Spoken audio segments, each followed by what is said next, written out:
Okay, so right here, this is the speaker of my alarm clock. It's hooked up to my Tesla with my copper wire.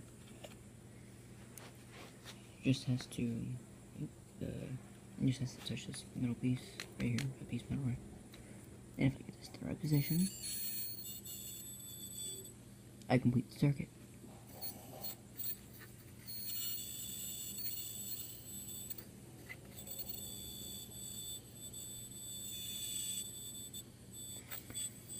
The sound piece is no longer hooked up to the alarm clock, if you hadn't noticed.